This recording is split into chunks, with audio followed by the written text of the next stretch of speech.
I used to believe that every divine tower existed for one purpose – restoring great runes. They felt just like ancient monuments that happened to be important after the shattering. Strange, impressive, but ultimately passive. And because that is how the Elden Ring game presents them, I never questioned it. But the Nightreign introduced the Towertrees. Suddenly those same towers didn't look like monuments anymore, they looked alive. And after that, I don't think the divine towers were built to honor the Erdtree. I think they were built to feed it, not symbolically, but literally. The stone coffin ships, Erdtree Burial, Putrescence, the strange ring formed by every divine tower, even the roots hanging beneath the Towertrees. All these are like pieces of the same forgotten machine. What if the lands between wasn't built around the Erdtree? What if the Erdtree simply inherited a system that had been harvesting death long before it ever existed? The first thing I had to let go of was the idea that the towers were simply landmarks. Their placement has always bothered me. If these structures existed only to empower great runes, why scatter them in an enormous circle around the lands between?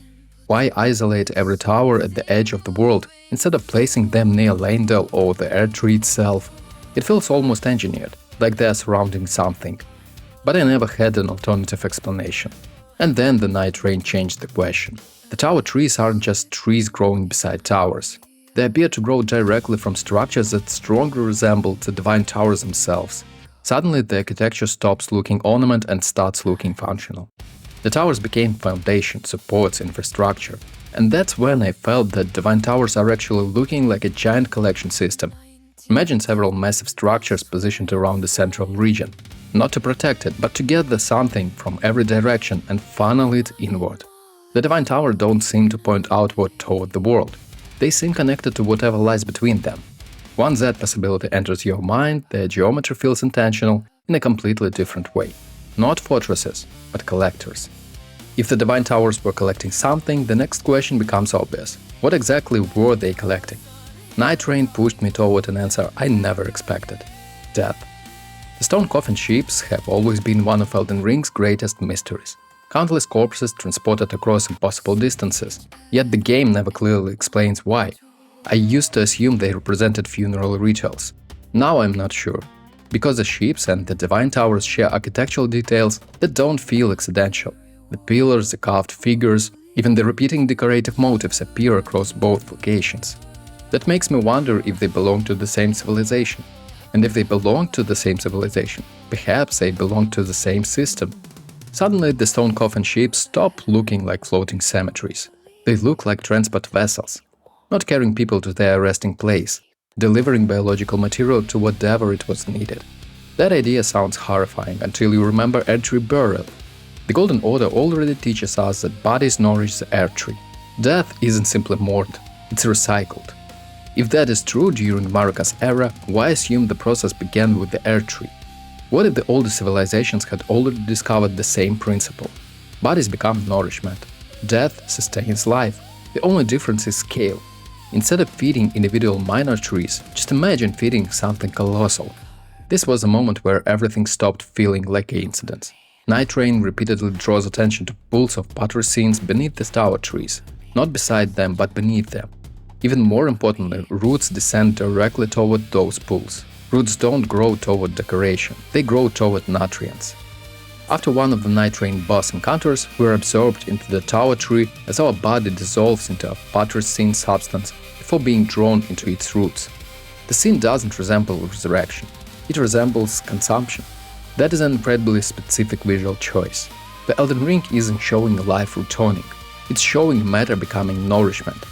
That immediately reminded me of another image we've seen countless times. The living jars gathered around minor Erdtrees. For years they hinted that bodies somehow contributed to the Erdtree's growth, but the exact process always remained vague. Now imagine scaling that idea upward. Instead of jars delivering bodies to small trees, stone coffin ships deliver countless death to enormous biological structures. The pools beneath the Towertrees suddenly resemble reservoirs, storage, accumulation, fuel. It started looking like compost. Everything dies, everything breaks down, and eventually becomes nourishment for something else. Nature has always worked that way. Maybe the lands between does too. There is one detail that kept refusing to feed. Why do divine towers stretch endlessly upward? Symbolic? Cause the closer you are to heaven, the closer you are to the gods. But Elden Ring keeps showing us something else. Whenever creatures associated with the greater will attempt communion, they reach upward. The two fingers, Meteor, even Blessed Usux assumes a strangely similar posture. Communication isn't passive, it's physical, it requires reaching. The Divine Towers weren't sacred because gods lived there.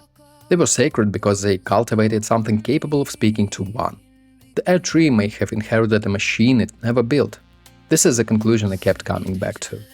We often assume the Erdtree came first. But the Lands Between constantly tells stories about civilizations building on top of older civilizations. I already have some materials on my channel about it. For example, in the lore behind the Giant Golems video, I've described why these creatures were not created by the Golden Order, but belonged to older civilizations. The link is in description to this video, so check it out too if you are interested. But let's move on with the Divine Towers' origins.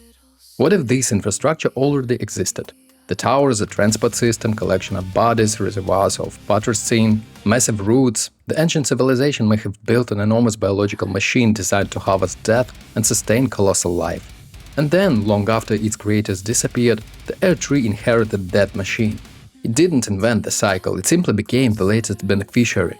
That would explain why some ancient architecture feels older than the Erdtree itself. Sometimes it doesn't look like buildings were constructed around the Erdtree.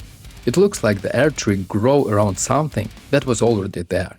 Maybe the Divine Towers weren't built for America, they weren't built for the Golden Order, they weren't even built for the Erdtree. Maybe the Erdtree simply found an ancient machine that was already doing exactly what it needed. Obviously, the Divine Towers restore great runes. The Elden Ring game clearly tells us they do. I just don't think that is why they were built. Nightreign analogy didn't convince me that the towers suddenly gained a new purpose. It convinced me we'd been looking at the wrong purpose all along. What if the towers don't surround the Lands Between by coincidence, but because they're all connected to the same ancient network? And what if every corpse, every burial, every root, and every forgotten ruin points that long before the Erdtree became the symbol of life, someone had already built a machine designed to harvest death? Thanks for watching, hit that like button and subscribe for more Elden Ring and other Souls-like games, lore and guide videos, and stay sharp out there, Tarnished.